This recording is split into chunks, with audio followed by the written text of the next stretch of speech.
हमारे चैनल को सब्सक्राइब करें और बेल आइकन दबाएं।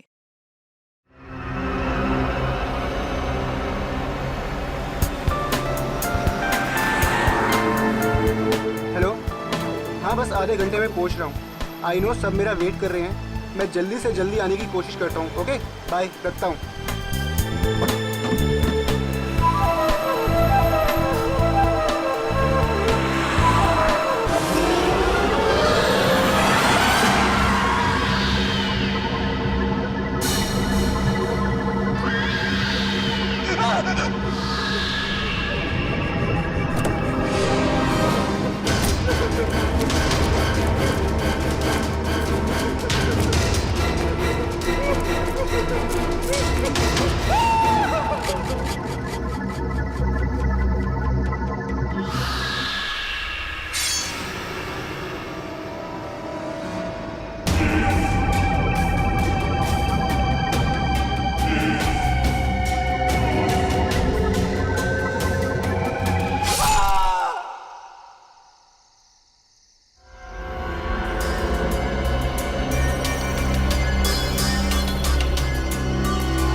खूनी बहुत ही निर्दयी रहा होगा। कोई खूनी कभी रहमदिल हो ही नहीं सकता पूर्वी,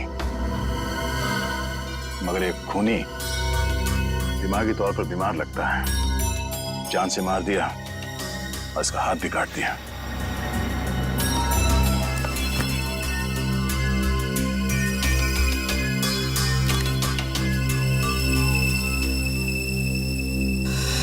जतिन नाम है इसका, केबल ऑपरेटर है। सर लगता है कहीं जा रहा होगा और रास्ते में ये सब हो गया।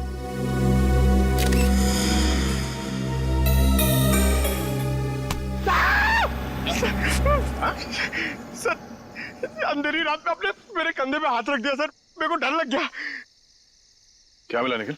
सर यहाँ पे इस गाड़ी के टायर का निशान है। लगता है इसे अचानक यहाँ पे ब्रेक मारना पड़ा और कोई निशान यहाँ पे दिखाई दे नहीं रहा है। सर, ये किसी इंसान का काम नहीं है सर, ये वही जुलाई वाली आत्मा का काम है सर। सर, उसने इससे पहले इसी महीने इसी तरह दो लोगों के खून किए थे सर।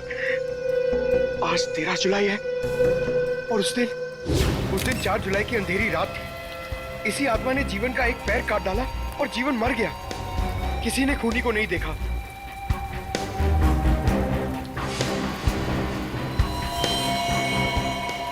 बेचारी जीवन की बहन सुनीता और उनके बच्चे, वो कैसे काटेंगे जिंदगी उनके बिना।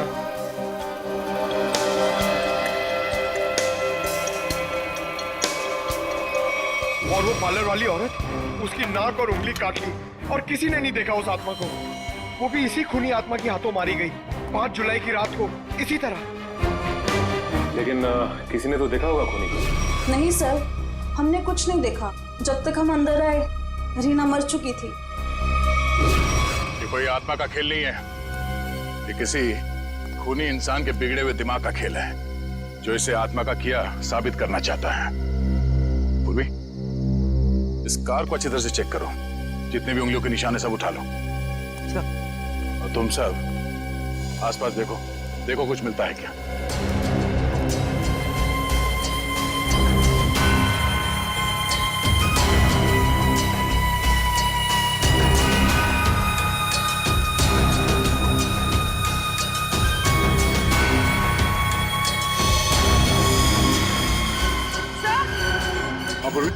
सर ये देखिए, विंडशील्ड पर हथेलियों के निशान है, वो भी उल्टी।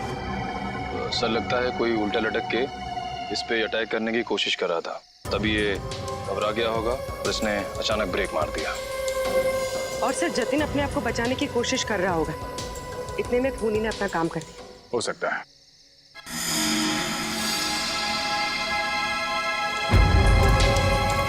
कुछ और भी हो सकता है। ये देखो,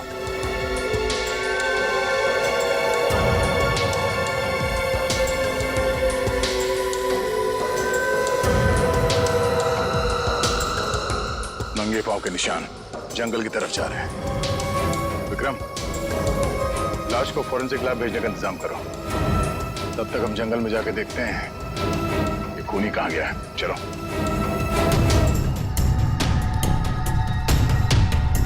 सर हम लोग और कितना आगे जाएंगे सर?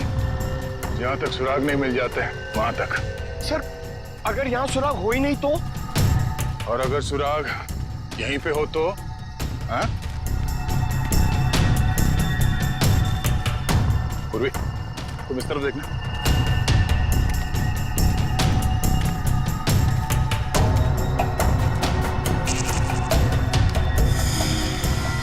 पंकज, तुम्हारी आत्मा का कपड़ा। सर ये तो किसी औरत का कपड़ा लग रहा है। सफेद कपड़ा। इस सफेद कपड़े पहन के लोगों को डराती थी और जान ले लेती थी। खून किया और कपड़े भी बदल लिए। ये क्या है?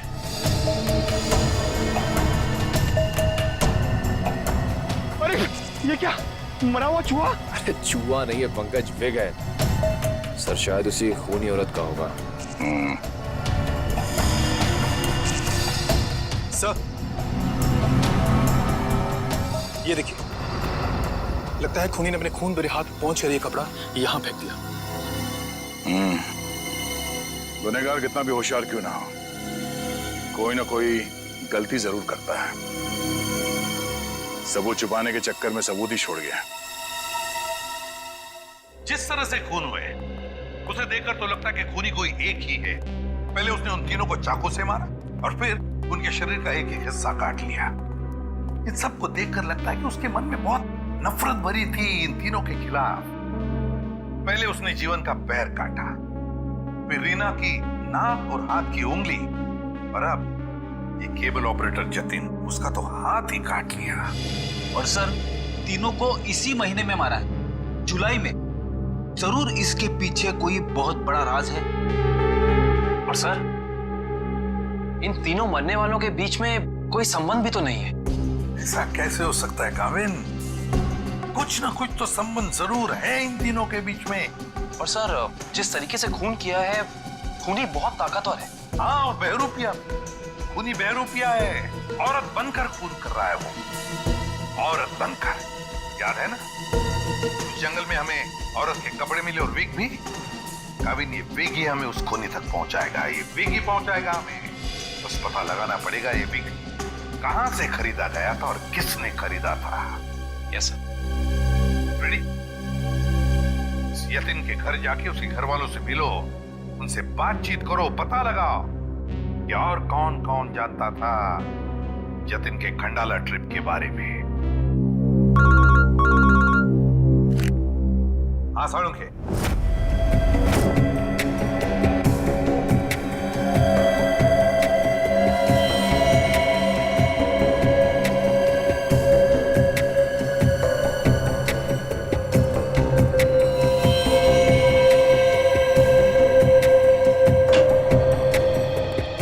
Good morning. Good morning.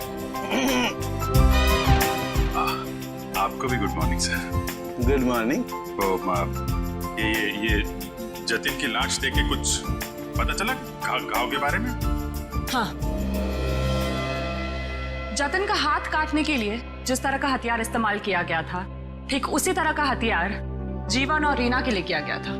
इसका मतलब सर कम से कम ये तो पता चला कौन से हथियार से इन सबका खून किया गया, जो इन सारे केसेस को जोड़ता है।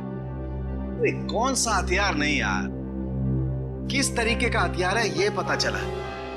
सालुंखे साहब, किस तरीके का हथियार है? देखो इन तीनों को चाकू के वार से मारा गया है। घाव काफी गहरे हैं, इससे पता चलता है कि खूनी बहुत ताकतवर है, उसने बहुत ताकत के साथ वार किया है। खूनी का काम करने का तरीका कुछ ऐसा है कि पहले तो वो चाकू से लोगों की जान लेता है और फिर उसके बाद बड़े इत्मीनान से बैठकर आरी से मरने वाले के अंगों को काट करके अलग करता है। कोई दिमागी रूप से बीमार आदमी लगता है, साइकोपैथ। और हाँ, ये देखो, जानते हो क्या है? भाई साहब, ये कुत्ते का बाल है। जो कपड़े मिले थे ना आपको जंगल में से, उन कपड़ों पर से मुझे कई अलग अलग किस्म के कुत्तों के बाल मिले हैं। ये देखो, क्रॉस ब्रीड कुत्ते, लैब्राडोर, हाउंड, डायलमेशियंस, ये सब। सर, लगता है ये खूनी कुत्तों का प्रेमी है। हाँ, लेकिन है कौन ये? कुत्ता पालने वाला, कुत्ते के बारे में जानकारी रखने वाला, या फिर कुत्ते के सलून वाला?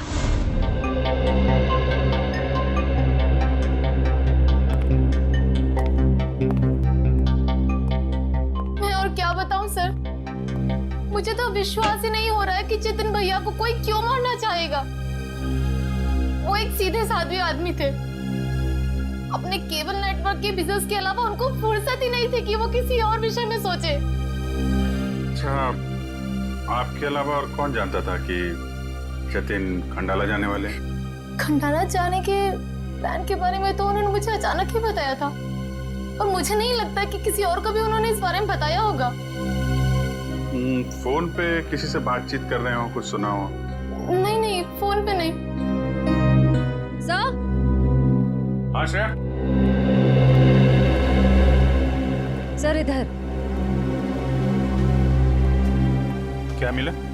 सर ये देखिए, लगता है जतिन के जो जो जरूरी काम थे या जो काम बाकी थे, रिमाइंडर्स के तौर पे उसने इस नक्शे पे सारी पर्चियां बना ली थी ताकि कुछ छूटे नहीं। 11 जुलाई पेमेंट कलेक्ट करना है, एक्सरे करवाना है, डॉक्टर के साथ मीटिंग, इलेक्ट्रिशियन 10 जुलाई। 10 जुलाई को तो जतिन की मौत हुई थी ना? हाँ सर। 10 जुलाई 67 के साइन बिल्डिंग का केबल कनेक्शन काटना है, पेमेंट बाकी है। शायद ये जतिन उस रात आखिरी बार इस फ्लैट वाले से मिला था। 678 के साइन बिल्डिंग में चलते हैं, कुछ ना कुछ जरूर पता चलेगा इसके बारे में। सेठ जी, सीआईडी वाले आपसे मिलने आए।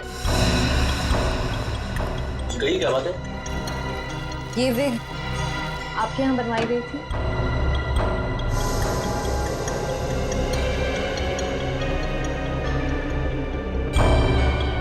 जी हाँ, ये हमारे यहाँ था। किसने बनवाई थी? क्या बात है, कुछ गंभीर मामला लग रहा है। मामला वाकई गंभीर है। हमें शक है जिसने ये विग बनवाई थी वो खून भी करता है। सर ये तो औरत की विग है। औरत और खून? हाँ, क्या आप प्लीज बता सकते हैं कि ये विग किसने खरीदी थी?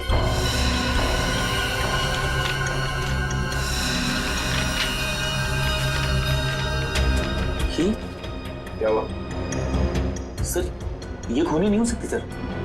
ये खूनी हो सकती है या नहीं वो हम तय करेंगे। लाइए। क्या वजह? गोकुल धाम की दया में। अरे भाई साहब, आप थोड़े भाव तो आज भी कीजिए। हमारी सोसाइटी में सुनीता आती है ना, वो तो हमेशा आज भी भाव ही लेती है। वो हमारी फैमिली सब्जी वाली है। अरे भाई, बस आपका नहीं और मेरा नहीं, इससे 25 रुपए रखो। अरे बहन जी, इतना तो मुझे घर में पड़ता है। हाँ तो ये भी मुझे घर में ही लेके जाना है। अरे मेरे कहने का मतलब इतनी तो मेरी खरीद पड़ती है। गोकुल धाम सोसाइटी से पता कर लिया है, यहाँ पे नहीं कहीं आई है खाली खरीदने। अरे लेकिन उसे ब्यूरो कैसे लेके जाएंगे?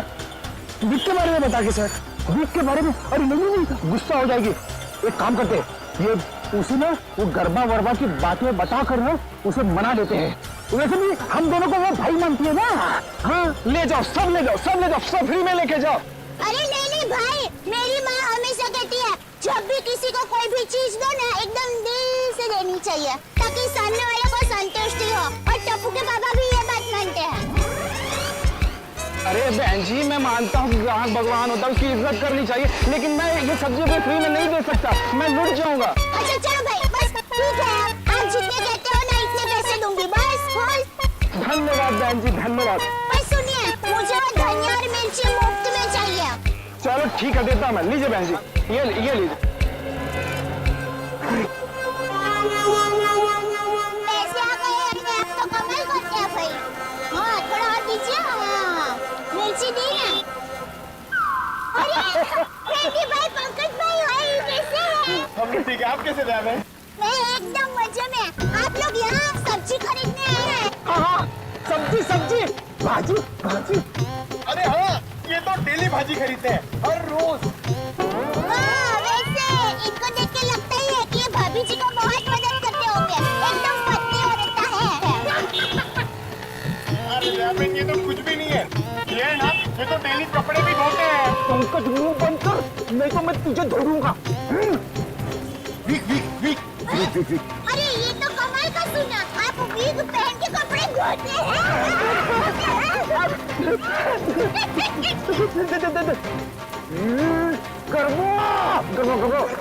अरे ये तो और भी नया सुना।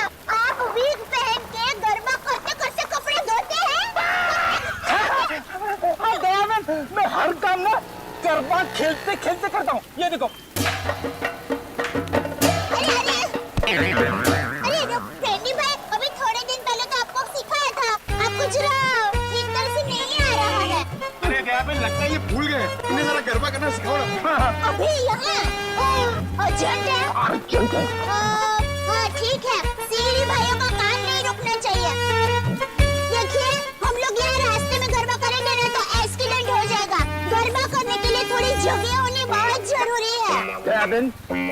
टेंशन लेने की जरूरत नहीं है। फ्रेडी के पास है कैसी जगह। आज गरबा करेंगे रे सीढ़ी ऑफिस में। हिच करेंगे, रस करेंगे और स्टेप खास करेंगे, खास करेंगे, दिलो करेंगे, मिलके करेंगे, झूम झूम के। गरबा करेंगे रे। क्या हो रहा है? Sorry sir. क्या सॉरी? ये डांस करने से जाएगा। इमरजेंसी है। इमरजेंसी तो अपने ब्यूरो में क्यों नहीं गया यार? वहाँ पे इंट्रोगेशन चल रहा है। इनसे कुछ पूछताछ करानी है। कौन है? कौन है ये? ये वो नमस्ते, जय जिनेंद्र। मैं हूँ दया टप्पू के पापा गड़ा। अरे फ्रेंडी भाई, ये आप लोगों का किचन है? मुझे तो अभी पता चला।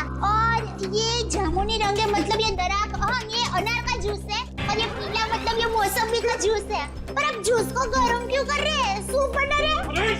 और आप सेफ हैं? अरे वो खाना बनाता है ना, उनको इंग्लिश में बोलते हैं ना सेफ। शेफ? बावर्ची भाई। बावर्ची हो? अरे मैडम, ना ये किचन है ना मैं बावर्ची हूँ, समझी? देखो फ्रेडी, अगर 2 मिनट में तू इनको यहाँ से नहीं ले गया ना, मैं यहाँ से चला जाऊंगा। ओ भाई, जूस वाले भाई, देखिए मैं यहाँ अपने आप नहीं आई हूँ। मुझे यहाँ फ्रेंडी भाई और पंकज भाई लेके आए हैं। मुझे भी बहुत काम है। बापूजी के लिए थेपला बनाना है, टप्पू के लिए नाश्ता बनाना है, ढोकला काम पड़े हैं। वैसे आपका नाम? देवन, ये डॉक्टर है, डॉक्टर सालूम के। ओह डॉक्टर साहब, नमस्ते डॉक्टर साहब। आप किसके डॉक्टर हैं? पशु, पक्षी की, मनुष्य के? अगर आप मनुष्य के डॉक्टर होंगे ना तो आप हमारे गोकुलधाम सोसाइटी के डॉक्टर हादी भाई को तो जानते ही होंगे। उनका कमाल क्या है, वो डॉक्टर है ना, फिर भी खाने के बहुत शौकीन है। भगवान की कृपा है। देवन, ये डॉक्टर सालूम के हैं, फॉरेंसिक लैब के। लैब के डॉक्टर? बहुत अजीब डॉक्टर है नहीं? अजीब?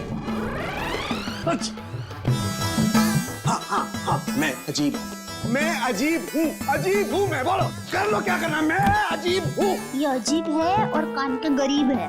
अरे यार, कुछ सुनाई नहीं देता है, कानपुर में हड़ताल है। कितनी जोर से बोल रहे हैं। और डॉक्टर साहब, सॉरी माफ करना, छोटी मुंह बड़ी बात कर रही हूँ। मैं देख रही हूँ आप कब से फ्रेंडी भाई को डांट रहे हैं।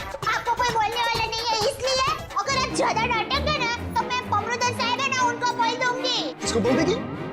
पमरुदन? Sorry sir, ACP Pradyuman sir. ACP? ये एसीपी का क्या है ना? हाँ, बोल दो, जा करके एसीपी को बोल दो, मैं डरता नहीं हूँ एसीपी से, अंडरस्टैंड?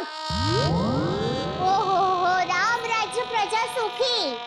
भाई साहब, ये बेचारे फ्रेंडी भाई गरबा सीखने की कोशिश कर रहे हैं, मेहनत कर रहे हैं, आप उनको डांट रहे हैं।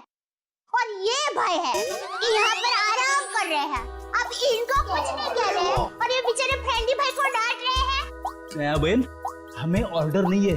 यहाँ पे जो सोता है ना, वो सोता ही रहता है। अरे पर दिन में कोई कैसे सो सकता है? सेहत के लिए अच्छा नहीं होता है। और साहब, आप तो डॉक्टर है, आप इनको समझाइए, उठाइए जरा। दिन में सोना ठीक नहीं है ना? नहीं, गलत बात है ना? अच्छा। हाँ, तो एक काम करो, आप जाकर के इनको उठा दो। जरूर। क्या भाई, लगता है गुजराती नहीं है। हाँ, गुजराती नहीं। उठाओ उठाओ भाई, उठिए, चलिए चलिए चलिए, उठिए, दिनचर्या शुरू कर दीजिए, दिन शुरू हो गया है। उठाओ उठाओ उठाओ उठाओ, हाँ उठाओ उठाओ।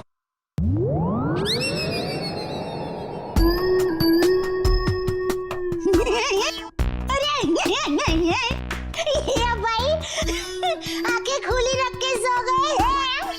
अरे ये उठेगा नहीं, क्योंकि ये उठ गया है। हाँ, मर गया, ये लाश है, ये लाश।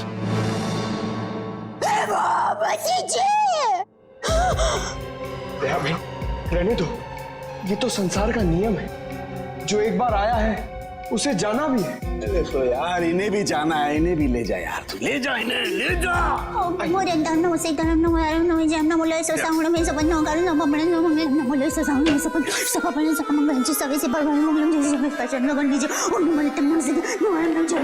अरे दयाबेन, क्या हुआ?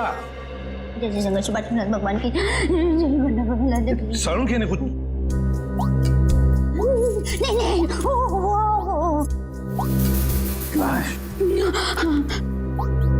दयाबेन, ये फोरेंसिक लेबोरेटरी है, यहाँ पर लाशें पड़ी रहती है। तो इनको डर नहीं लगता? ये तो लाशों से बातें करते हैं।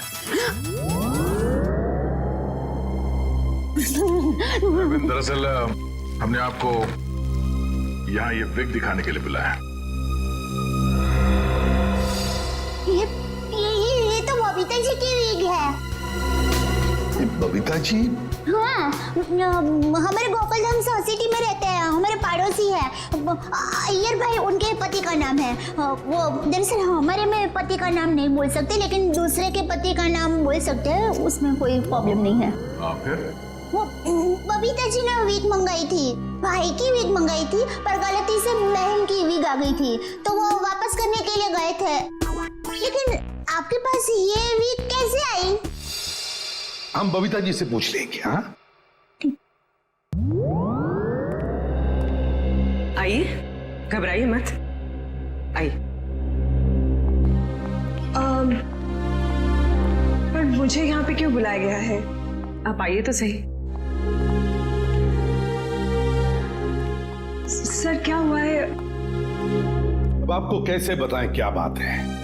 देखिए बबीता जी, हम यहाँ आपको बुलाकर कोई शौक देना नहीं चाहते, मगर आप इतने झिझक क्यों रहे? नहीं, मैं झिझक नहीं रहा हूँ। अब जो हम आपको बताने जा रहे हैं, शायद वो सुन के आपको धक्का लग जाए। धक्का? जी हाँ, इस विग को देखिए। ये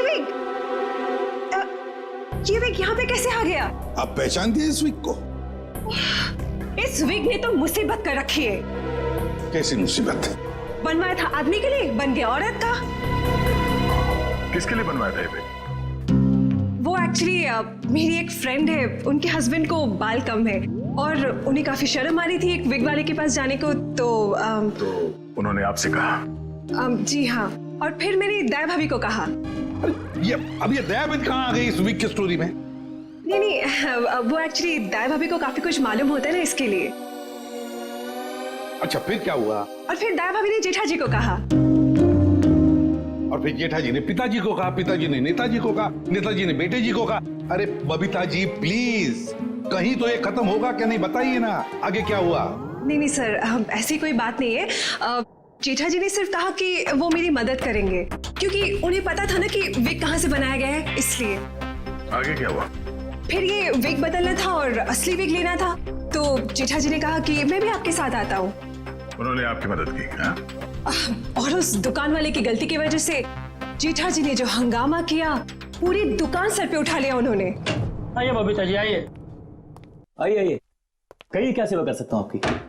अरे एक बार सेवा करने का आपको मौका दिया, वो तो आपने ठीक से की नहीं। जी मैं कुछ समझा नहीं। अब भी समझाते हैं।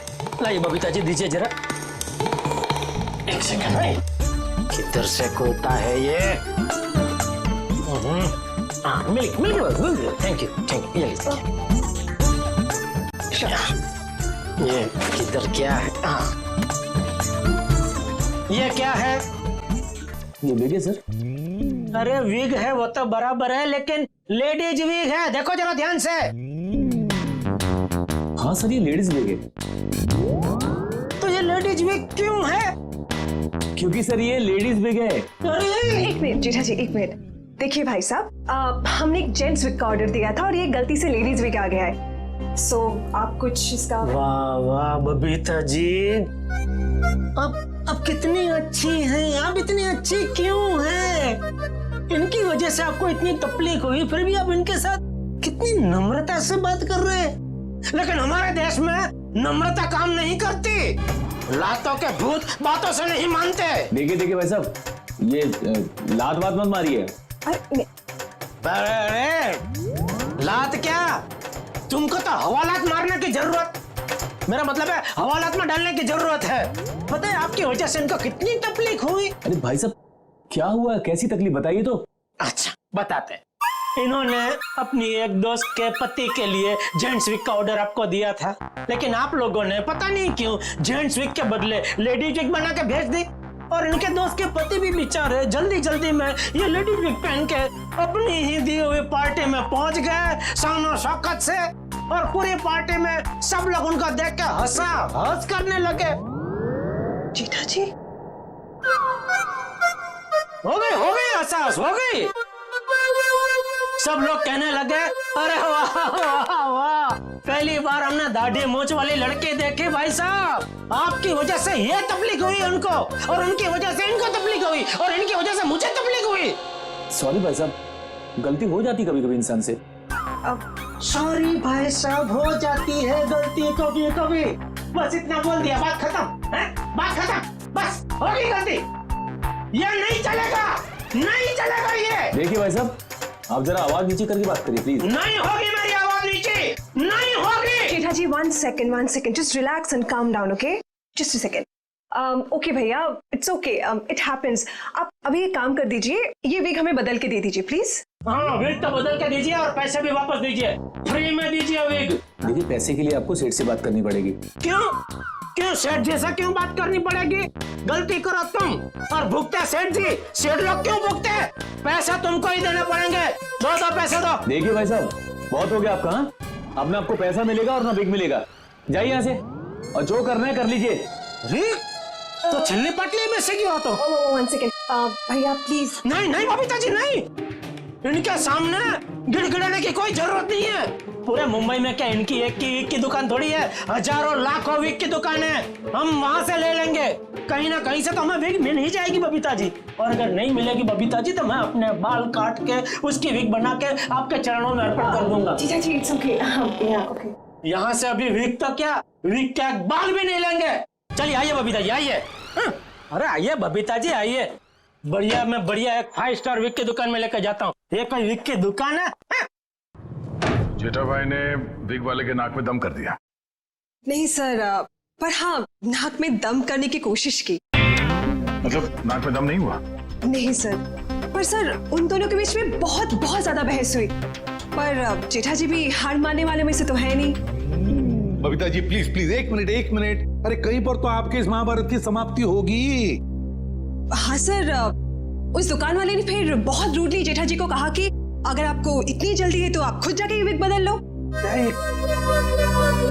समझ में नहीं आ रहा था सर। विग वाले ने जेठा भाई से कहा कि असली विग यानी बबीता जी वाली विग जिस आदमी के पास है, जेठा भाई उस आदमी के पास जाए और उस विग की अदला बदली कर ले। अच्छा, मतलब जेठा भाई ये औरत वाला विग लेकर उस आदमी के पास गए जी, अदला बदली करने के लिए। जी जी। और आप भी गई होंगी उनके साथ? नहीं सर, मैं नहीं गई थी। आप नहीं गई थी? अरे ये तो बहुत अच्छा हुआ। आप जा सकती हैं, आगे की कहानी हम जेठा जी से पूछेंगे। पर सर आप लोग ये क्यों पूछ रहे हो, हुआ क्या है? बबीता जी खून हुआ है।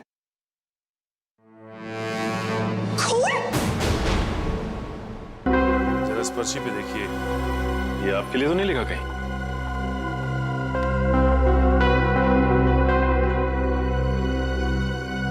ये तो जतिन का लिखा हुआ लगता है। बिल्कुल सही पहचाना आपने। मगर ये आपके पास क्यों है?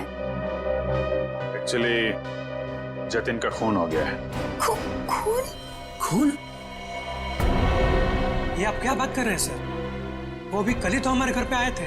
और कल ही खंडाला रोड पर उनका खून हो गया, आपके घर से निकलने के बाद। कहीं आप लोग हम पर तो शक नहीं कर रहे? क्या करें, हमारा काम ही कुछ ऐसा है। शक से शुरुआत करते हैं और सबूत तक पहुंचते हैं। लेकिन हम क्यों मारेंगे उनको सर? हाँ, केबल की पेमेंट को लेके थोड़ा झगड़ा हुआ था हमारा, लेकिन क्या हम आपको खूनी दिखाई देते हैं? वो सब छोड़िए, आप ये बताइए कि जतिन यहाँ अकेला आया था या फिर उसके साथ में कोई और भी था? जी नहीं, वो अकेले थे। खंडाला जाने के बारे में कुछ बात कर रहा था वो? हाँ हाँ, वो कह रहे थे कि यहाँ से वो खंडाला जा रहा है। ये बात आप दोनों के अलावा और किसी ने सुनी थी? दरवाजे पे खड़े होकर जोर जोर से चिल्ला रहे थे वो। आते जाते ना जाने कितने लोगों ने सुना होगा, हम कैसे बता सकते हैं? ठीक है ठीक है, अभी हम लोग जा रहे हैं, जरूरत पड़ी तो दोबारा तकलीफ देंगे। सर, ये रीना रहती थी कालीन हाउस में और जतिन रहता था सुपांडी सोसाइटी में। सर, ये जीवन अपनी चचेरी बहन सुनीता और उसके बच्चों के साथ रहता था डायमंड अपार्टमेंट में। और ये तीनों के तीनों एक दूसरे से 1 किलोमीटर के दायरे में रहते थे। सर, लेकिन ये एक संयोग भी तो हो सकता है। कभी संयोग 2 लोगों के साथ हो सकता है, 3 के साथ नहीं। संयोग नहीं तो फिर क्या हो सकता है सर? इसका एक ही मतलब हो सकता है फ्रेडी, खूनी इन तीनों के आसपास ही रहता है। एक बात और है सर, मरने वालों में एक कॉलेज प्रोफेसर है, एक ब्यूटिशियन है और जतिन केबल ऑपरेटर है। ऐसी कौन सी वजह हो सकती है जिस वजह से खूनी ने इन तीनों को अपना शिकार बनाया होगा? फ्रेडी, एक काम करो, रीना के घर से जो फोटोग्राफ्स मिले ना, लेकर आओ।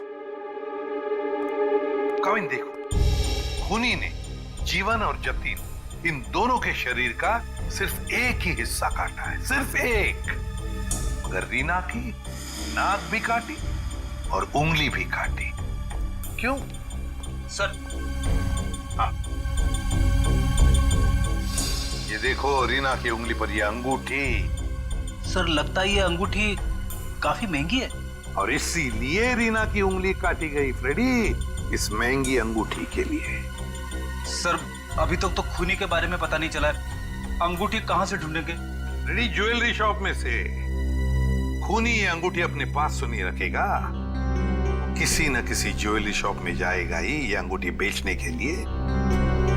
बस पता लगा शहर में ऐसा कौन सा ज्वेलरी शॉप है जहां पर ये अंगूठी बेची गई है और कौन बेचने आया था। आसान क्या, पता चला कुत्तों के बालों के बारे में? अच्छा, animal lovers clinic, Goregaon. Sir, Supriya market में तनीषा नाम की एक लड़की का बुटीक है, वहां पे जेठालाल ने वो विग दी थी। ओके लेडीज, अभी तुम लोग जाओ, हाँ, बट कल टाइम पे आ जाना। कल हम अपने फैशन शो की प्रैक्टिस करेंगे। Okay, thank you. You can go now, leave it, मैं रख दूंगी। Bye bye.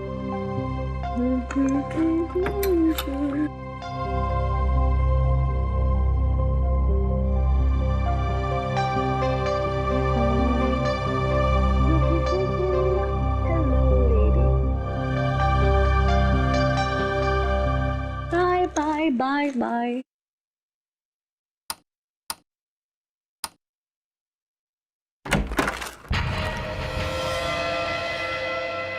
कौन है? कौन है?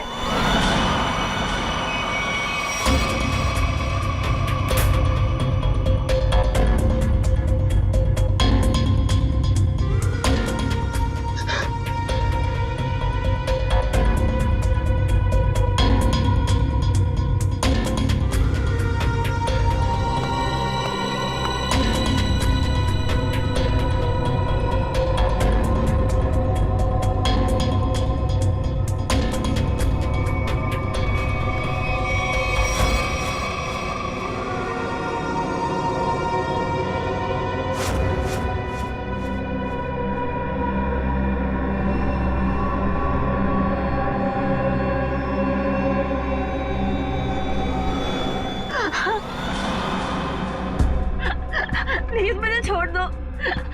मैंने तुम्हारा क्या बिगाड़ा है? प्लीज मुझे जाने दो।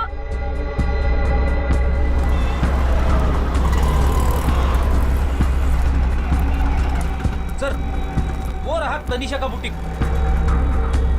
प्लीज मुझे छोड़ दो।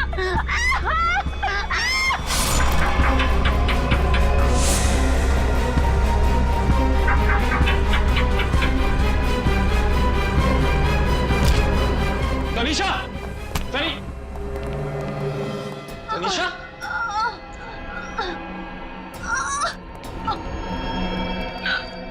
एम्बुलेंस बुलाइए जल्दी। संभाल के।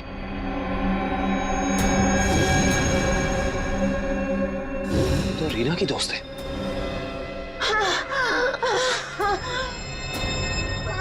आखिर सबके पीछे है कौन? सीआईडी जी, कहिए क्या मदद कर सकता हूं मैं? डॉक्टर साहब, हम एक खूनी की तलाश कर रहे हैं जिसने 3 खून किए हैं। उसके कपड़ों से हमें कुछ ऐसे क्रॉस ब्रीड कुत्तों के बाल मिले हैं जिसका डीएनए आपके यहाँ इलाज कराने वाले कुत्तों के डीएनए से मैच करता है। यहाँ हर रोज सैकड़ों लोग अपने कुत्तों के इलाज के लिए आते हैं। अब किसका बाल मिला है हम कैसे बता सकते हैं? कुत्तों का छोड़िए, हमें वो आदमी चाहिए जिसने खून किए। Sir, we are dog lovers. कुत्तों से इतना प्यार करते हैं, इंसान को कैसे मार सकते हैं? ये तो फिंगरप्रिंट्स लेने के बाद ही पता चलेगा। फिंगरप्रिंट्स? जी हाँ, जतिन नाम का आदमी जिसका खून हो चुका है, उसकी गाड़ी पर से हमें खूनी के फिंगरप्रिंट्स मिले। तो डॉक्टर साहब, हम आपके और आपके स्टाफ के फिंगरप्रिंट्स के साथ उस फिंगरप्रिंट को मैच करना चाहते हैं। Please cooperate.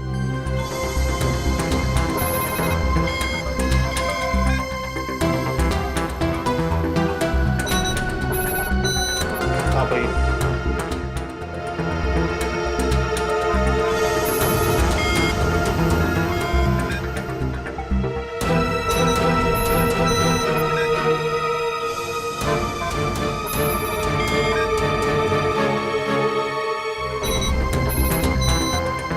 आप आइए।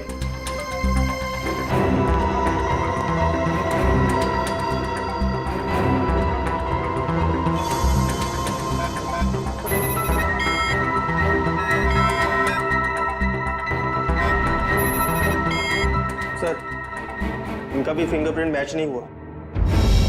Thank God. मैं तो डरा हुआ था कि अरे कुछ किया ही नहीं तो डर किस बात का?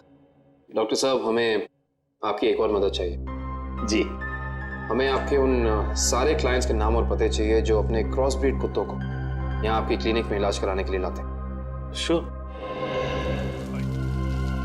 सर, रीना की अंगूठी की डिजाइन हमने सारे ज्वेलर्स को भेजी थी, सिर्फ इस सलोरा ज्वेलर्स ने पहचान की है। और श्रेया, ताज्जुब की बात तो यह है कि एक साधारण सी अंगूठी के लिए खूनी ने रीना की उंगली काट दी। आइए सर, क्या देखना चाहेंगे आप लोग? हम सीआईडी से, हमने ही आपको कॉल किया था। ओह हाँ, आप लोग किसी लड़की की अंगूठी के बारे में जानना चाहते हैं? जी हाँ, इसी डिजाइन की कॉपी हमने आपको भेजी थी और इसी लड़की की वो अंगूठी है, रीना नाम है उसका। अंगूठी तो यही है, मगर ये अंगूठी मैंने किसी और के ऑर्डर पे बनाई थी। तो फिर किसके ऑर्डर से बनाई थी? देखिए, किसी का खून हुआ है, प्लीज। हाँ, बताता हूँ।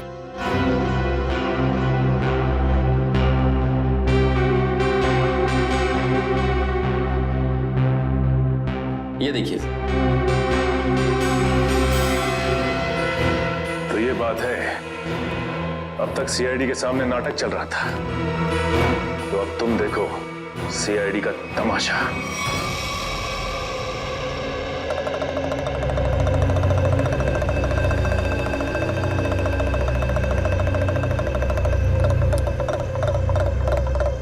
मेहरबान साहिबान, कदरदान, लाले दी जान, जल्दी आइए, जल्दी। आपके सामने एक तमाशा पेश करने वाले हैं हम लोग। एक ऐसा तमाशा जो सच्ची घटना पे आधारित है, एक ऐसा तमाशा जिसे देख के आपके होश उड़ जाएंगे। जल्दी आइए मेहरबान साहिबान। अरे बहनों, भाइयों, दोस्तों, जल्दी आओ। छछूंदर के सिर पे चमेली का तेल, देखो रिश्तों का बनता बिगड़ता खेल। ये क्या है सर? ये आप लोग क्या कर रहे हैं? तमाशा, तमाशा, हम यहाँ आपके सामने एक तमाशा लेकर आए। अच्छा लगे तो ताली बजाना और पसंद ना आए तो जोरदार ताली बजाना, लेकिन ताली जरूर बजाना। तालियां।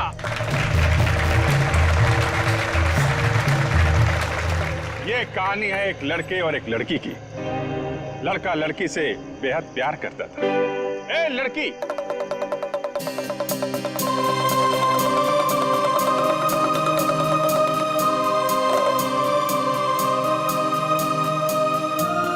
रीमा,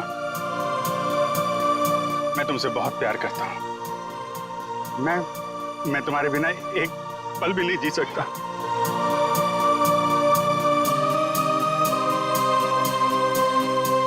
सच्ची? मुझे कसम से मेरा प्यार सच्चा है, जैसे चकोर चांद से करता है, झरना नदी से करता है और खुशबू फूल से करती है। और ये फूल तुम्हारे लिए, इसमें मेरा दिल है।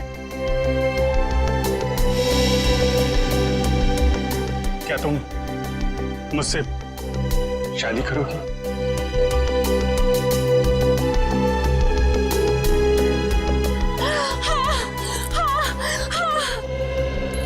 मैं तुमसे शादी करूंगी। मैं सिर्फ और सिर्फ तुम्हीं से शादी करूंगी। ये तुम्हारे लिए। रिया,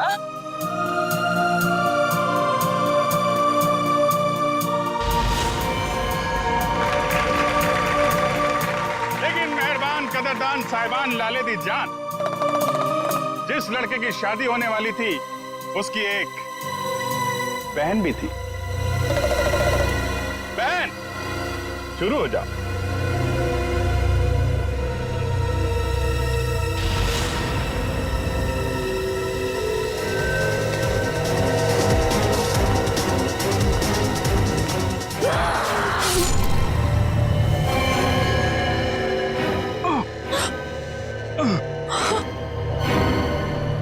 बहन, ये तूने क्या किया?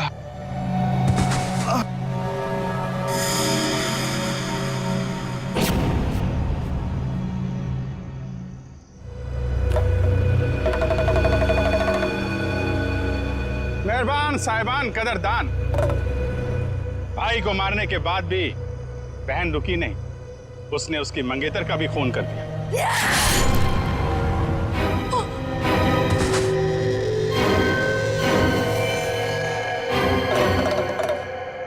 इन दोनों को मारने के बाद भी बहन का खूनी खेल बंद नहीं हुआ। अरे उठ जा, तेरा रोल खत्म हो गया, उठ जा। एक बेचारा निर्दोष राह चलते जा रहा था, इसे क्या मालूम कि वहां मौत उसका इंतजार कर रही है। जा भाई, मर जा।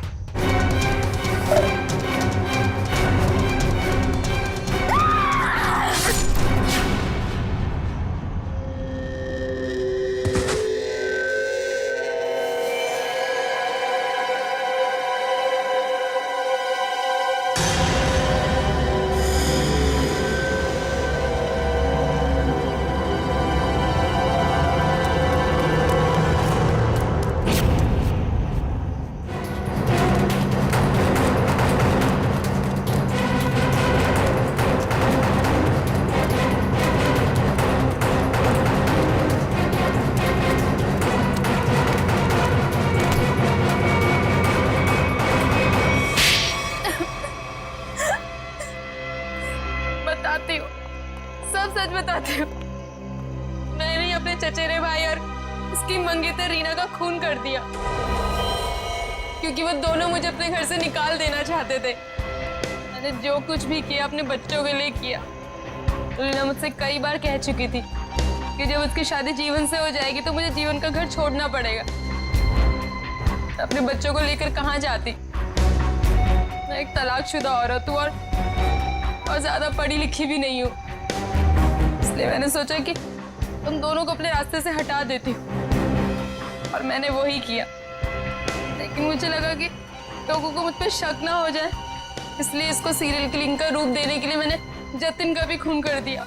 तुम्हें क्या लगा ऐसा करने से तुम बच जाओगी, हैं?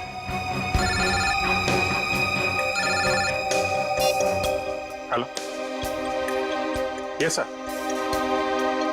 हाँ सर। एएलसी क्लिनिक में तनीषा के साथ तुम ही जाती थी ना?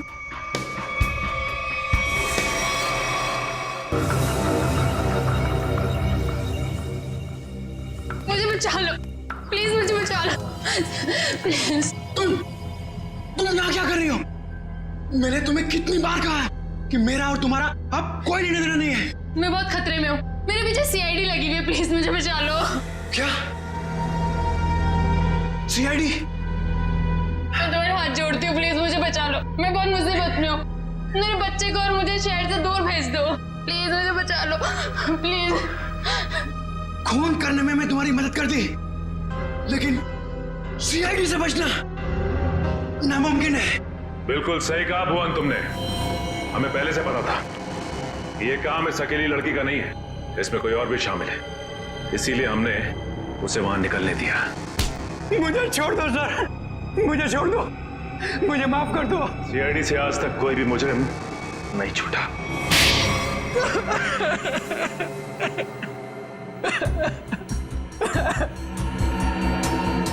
सर मैं ये मजबूरी में कर रहा था, मेरे पास और कोई चारा नहीं था। ये मुझे ब्लैकमेल कर रही थी। मैं जिस कंपनी में एमडी था, सुनीता वहाँ क्लर्क के तौर पर काम कर रही थी। उसने मुझे कंपनी के 5 करोड़ रुपए गबन करते पकड़ लिया था। इसके पास मेरे खिलाफ पक्के सबूत थे। ये मुझे आसानी से 15 साल के लिए जेल भिजवा सकती थी। मैंने इसे रुपए देने चाहे, मगर इसने खून में मदद करने की शर्त रखी। या तो मैं इसकी मदद करता या जेल जाके मैं अपनी और महक की जिंदगी बर्बाद कर देता। उस दिन भी ये मेरे घर में मुझे धमकी दे रही थी। तभी जतिन ने डोरबेल बजाया। सोच क्या रहे हो तुम? अगर तुम्हें बचना है ना तो जो मैं कहती हूँ उसे मान लो। मैं और खून नहीं कर सकता। 5 करोड़ रुपए की चोरी की है तुमने, तो ठीक है, जेल की चक्की पीसने के लिए ना तैयार हो जाओ, नहीं तो भूखी मरेगी तुम्हारी ये प्यारी बीवी। धीरे बोलो। तो ठीक है, अपने दिलो दिमाग से ये पीछे हटने का ख्वाब ना निकाल दो, और एक और खून करना है तुमने। क्या? सुनीता ने हमें जतिन से लड़ते हुए देख लिया था और उसे जतिन के खंडाला जाने का प्लान पता था। और तुम दोनों ने मिलकर जतिन को मारने का प्लान बनाया है ना? हाँ, जीवन और रीना का खून को और उलझाने के लिए मुझे एक और शिकार की जरूरत थी। और तुम्हारा शिकार था बेचारा जतिन। जायदाद की लालच में तुमने 3-3 मासूम लोगों की जानें ली, 3-3 लोगों की जानें ली, और वो तुम, उसमें तुमने इसका साथ दिया। तुम भी उतने ही दोषी हो जितने की ये है। तुम दोनों को तो फांसी ही होगी, फांसी। एसीपी प्रद्युमन की विनती स्वीकार कर ली है कि सीआईडी टीम सुनीता के बच्चों की तब तक देखभाल करेगी जब तक वे बालिग नहीं हो जाते। For more updates, subscribe to our channel, click the show links and enjoy watching the videos.